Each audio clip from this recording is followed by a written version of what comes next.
Okay, grade 8, welcome to your chapter, chapter 6 review on fraction operations. Remember, you have to watch the whole video because somewhere in there where it's going to be a secret code word, you have to tell me at the end of it in order to prove that you watched the entire video. So the first question says 3/4 times 2/5 is greater than 1. In order to prove it, make sure you show your work. So the first thing I'm really going to do is just show what the product of these two is. I'm going to multiply my numerators and multiply my denominators. I get 6 over 20. And 6 over 20 is not greater than 1, so therefore it is false. This is less than 1. So if you wanted to even write it, you could write that's the truth. Question 2 says 1 2/3 times 2 is greater than 3.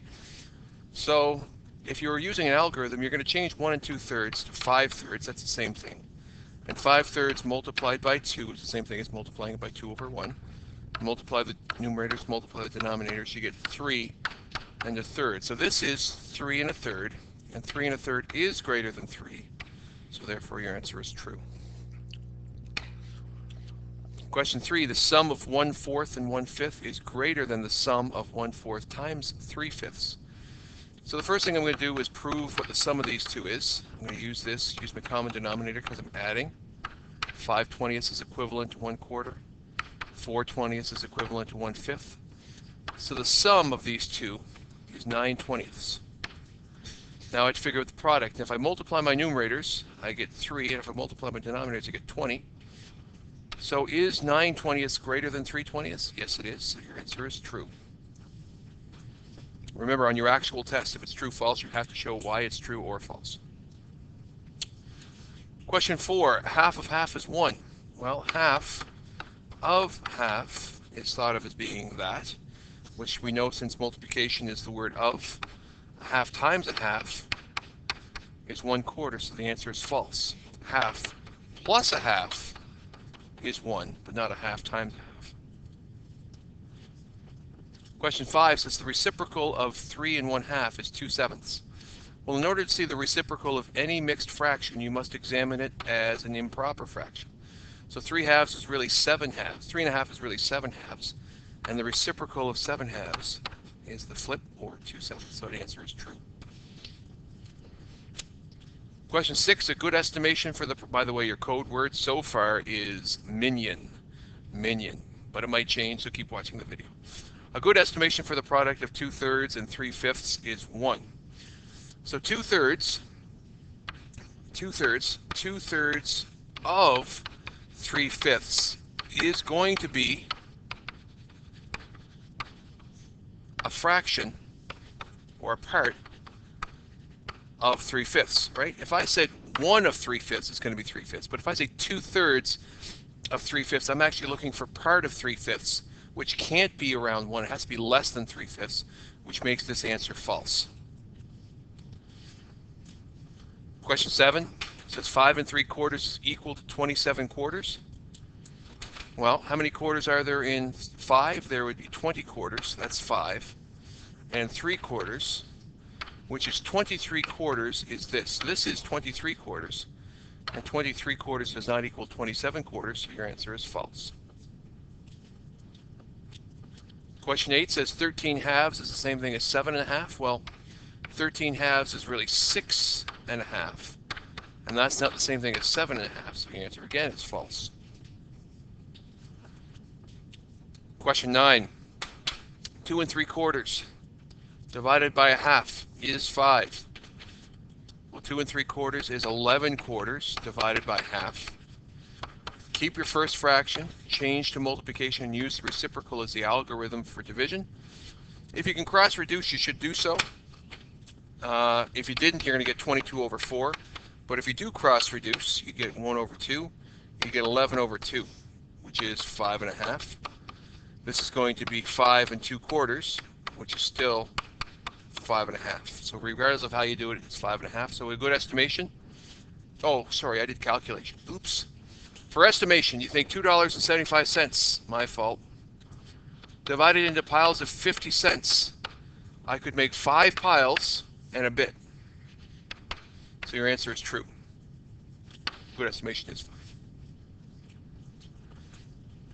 Question 10, if I can get to it. What happened to my board? Hello. Yeah, frozen. Question 10 says multiplying a number by its reciprocal will result in a zero pair. Well, if we look at any fraction, let's take a quarter. If I multiply that by its reciprocal, do I get 0? No. I get the answer 1. So your answer is false. Multiplying a number by its reciprocal will always give you the number 1. Question 11, we start getting into our algorithms. Remember, when you multiply by a whole number, think of it as over 1. Multiply your numerators and your denominators, you get 12/5. If you have an improper fraction, make sure you change it back to mixed in lowest terms, in this case 2 2/5. Question 12, change your mixed fraction to improper and multiply it by a whole number. You get 27/8, which is 3 3/8. Question 13. Remember, as you go through this video, if you find I'm going too fast, just pause it, and that way it can help you copy down the answers. So 2 2/3 times 2 would be 8/3 multiplied by 2, which is a whole number. We'll think of it over 1. That'll give you 16/3, which is 5 1/3. Question 14. 3/4 divided by 2. Remember, 2 is really 2 over 1. Which can be thought of as being 3/4 multiplied by the reciprocal. That'd be 3/8. So your answer for 14 is 3/8. Question 15. 7/5 divided by 3 over 1 is the same thing as 7/5 multiplied by the reciprocal. You get 7/15 as your answer for 15. Question 16, both mixed fractions, so I'm going to change both of these to improper. That's 7/4 multiplied by 3/2. Multiply the numerators, you get 21. Multiply the denominators, you get 8. That's 2, well, that's the world's worst 2. 2 is 16/8 with 5 left over. So 2 5/8 is your answer for 16. Question 17, 1/5 divided by 3/4. I think it's divided by. Yep. I think. Yep. So keep your first fraction and multiply by the reciprocal. Multiply your numerators and multiply your denominators, you get 4/15. Question 18, change your mixed fraction to improper. Change your division to multiplication and use the reciprocal of 3/8. Now here you should always look for cross reduction. So 3 over 3 can reduce to 1 over 1. 8 over 2 can reduce to 4 over 1. Your answer will be 4 over 1. Or just 4. Question 19 is an order of operations question. First thing you should do is your multiplication. So 1/4 plus 27/50 is what your next line should be. When you think of a common denominator, you should use the lowest if possible. The lowest common multiple, both 50 and 4 share, is 100, because 4 times 25 is 100. 1 times 25 is 25. So 25/100ths and 1/4 are the same value. They're both decimal 25. And 27/50 is the same value as 54/100ths. Now that you have a common denominator, you can add your numerators and keep your denominators. So if I had 25/100ths plus 54/100ths, I would have 79/100ths in total, which is lowest terms. Question 20. First thing you can do is, well, you know what? Even though I'm going to write down 2 3/4, I'm going to write it as 11/4 to start. I'm not going to do it yet. And I'm going to think of this question as being 1/2 multiplied by the reciprocal. So I'm actually going to write that whole thing out. Cross reduce. I get 11/4 equals, or no, sorry, minus 2 over 1. Make your equivalent, oh, sorry, because you're subtracting, you're going to use a common denominator of 4. This doesn't change, it becomes 11/4. But 2 is really 8 over 1. 8 over 4, excuse me, is the common, it's the equivalent fraction to 2 over 1. Now that you have that, subtract your numerators, and you get 3/4. You know what? I'm going to bring this down here. It should be there, and don't have an equal sign. All right, I changed my mind. The secret word is no longer minions, it's grew. Okay. Question 21. It says 2 and 5/7 take away 1 1/2 divided by 1 3/4. So the first thing I'm going to do is change all of them to improper. So that's 19/7 take away 3/2 divided by 7/4. Keep your first fraction, don't change it at all because you're not going to do it yet. So I'm going to do the division first. Keep your first fraction, change to multiplication by the reciprocal. Cross reduce if possible. Right here, that'll become 2 over 1. So you get 19/7 take away 6/7. How convenient is that? You already have your common denominator. 19 take away 6 is 13, so 13/7 is your answer, or 1 6/7. Question 22 says, at a baseball game, 400 people were in attendance. 2/5 are men, 1/4 are women, and the rest are children. What fraction of the people in attendance were children? So really what you wanted to understand was that the men, fraction of men, plus the women, plus children, equal 100% of all the people in there. So if 2/5 were men and 1/8 were women, and I don't know the fraction that were children, but I know that has to equal 100%, which is actually as a fraction, the number 1. So I'm going to add my fractions together, but I need a common denominator. So we're going to put the fraction of men as at a 40, fraction of women at a 40, and whatever this children is, I'm going to make it a fraction at a 40. So the equivalent fraction here is 16/40 of all the people at the game were men. 5/40 were women. So that's so far, if I look at these two, that equals 21/40 are men and women. So if the rest are children, that must mean that 19/40 of everyone at the game was children.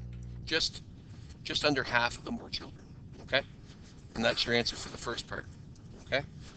Then the extension is how many children actually attended. So 19/40 of the 400 people that were at the game were children. Since we know of means multiplication, I can think of it like this, right? And then what I want to do is cross reduce. So 400 over 40. Both are divisible by 40. 400 divided by 40 is 10. 40 divided by 40 is 1. I end up with 19 times 10 over 1 times 1, which is 190 over 1, or just 190. So therefore, 190 people at the game were children. Question 23 says, Alan makes $12 an hour and Bob makes 1 1/4 times as much as Alan, and Cecil makes 1 1/3 times as much as Bob. How much do Bob and Cecil make an hour? So I'm just going to put A, B, and C. It's highly recommended you do it this way. So Alan, we already know, makes $12 an hour. That's easy because it was told to us. But Bob makes Alan's wage, but 1 1/4 times as much. So I'm going to think of this as being 12 over 1 multiplied by 5/4, because 1 1/4 is 5/4. I'm not going to cross reduce this time. 12 times 5 is 60. 1 times 4 is 4. 60 divided by 4 is 15, and therefore Bob makes $15 an hour. Cecil makes 1 1/3 times as much as Bob does. So if Bob makes 15 and it's 1 1/3 times as much, I'm going to multiply it like that. 15 over 1 multiplied by 4 over 3. If you want to cross reduce, you can. This time we will. Let's cross reduce this time. So 15 over 3 will become 5 over 1, because both can be reduced by a factor of 3. I get 5 times 4 up top, which is 20 over 1, and therefore he makes $20 per hour. Now, the bonus I'm not going to worry about, but if you want to do the bonus, I can show you tomorrow about it, but right now we won't worry about it. Question 24 says, student in Mr. McDonald's math class daydream for 2/5 of the class. That seems appropriate. And of that 2/5 of the time, 3/10 is spent thinking of ways to earn more Will McDollars. So I'm going to draw this. This rectangle right here represents class time. Class time. Okay, this is all of the time spent in class.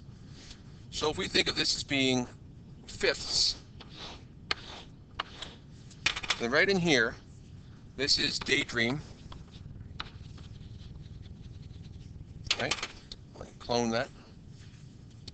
This is Daydream. That's 2/5 of the time are spent daydreaming, and this is actually listening, and this is listening, and this is listening. But 2/5 of the entire class is spent daydreaming, and of this, 30% of it. I'll take my black marker. 1, 2, 3, 4. 1, 2, 3, 4. So 30% would be 3/10. 3/10 of that time is spent thinking about Will McDollars, how to earn more Will McDollars. So from a pitcher standpoint, this is what it represents. But if I think about it, 3/10 of 2/5 of the class is spent thinking about Will McDollars. And instead of drawing it, if I thought of it this way, I know that my answer is going to be 3/10 multiplied by 2/5, which is going to be 6/50, but both are divisible by 2, which means 3/25, or even 6/50 is correct. 3/25 of the class is spent daydreaming about Will McDollars. And if I want to think about that as a percentage, what percent is that? Well, 3/25 of a class, multiply both by 4, I get 12 parts out of 100 spent daydreaming about Will McDollars, or roughly 12% of the class is thinking about Will McDollars. Question 25 says, Jimmy cut 3/5 of his lawn. So I'm going to draw this. I'm going to take this thing here first and get rid of it. I'm just going to delete it. So here's his lawn. Now Jimmy cut 3/5. 1, 2, 3, 4. Jimmy cut. This is cut. This is cut. This is cut. And he left this part uncut. But his brother Jamie cut half of the remaining lawn. So I'm even going to just look at it like this. He cut this. So Jamie cut this. How much lawn is left to cut? So how much lawn would this be? So if I cut it across there, it would actually be 2/10 of the lawn, or 1/5 of the lawn is left to cut. And I could have saw that if I did it a different way too. I could have said, since Jimmy cut 3/5 of the lawn, then Jamie, this is the remaining lawn. If Jamie cut half it, Jamie could have done this part, which means this is left to cut, and this part here is actually 1/5 of the lawn. Okay?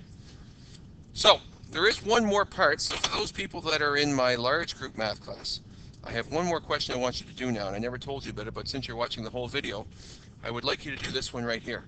I would like you to press pause right now, write these questions down, and I want you to model all 4 answers.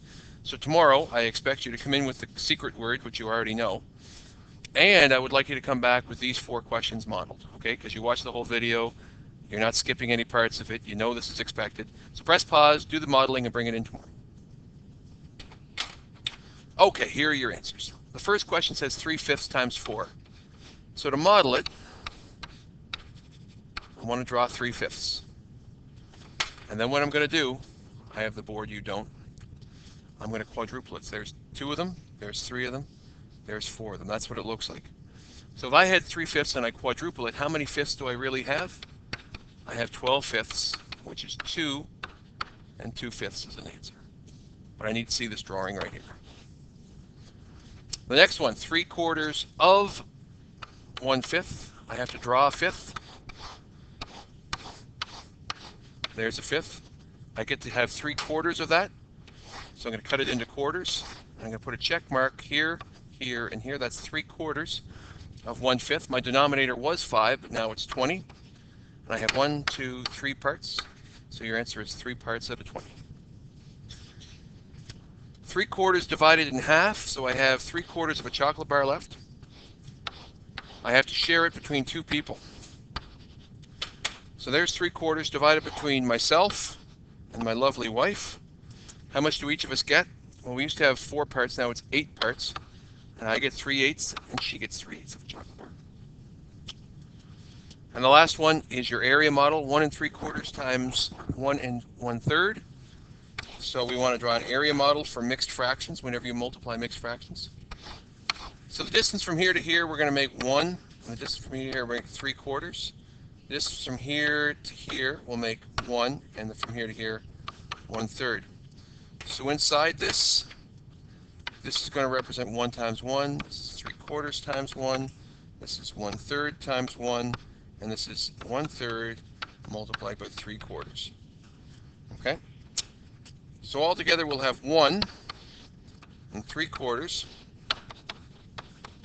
and 1/3 plus 3/12, which works out to be in lowest terms 1/4. Now, normally I say find a common denominator, but for this one it's so easy, we're not even going to find a common denominator. Because 1, these two right here, 3/4 and 1/4, that makes another 1. So we have 1 plus these two right here make another 1 plus 1/3 equals 2 and 1/3. Okay? So hopefully you all understood that, and hopefully you caught the secret word. And tomorrow you'll have these modeled done properly, and you'll know the secret word. And if you don't, well, your butt is grass. Make sure you slap that like button, and if you have any questions, make sure you ask tomorrow.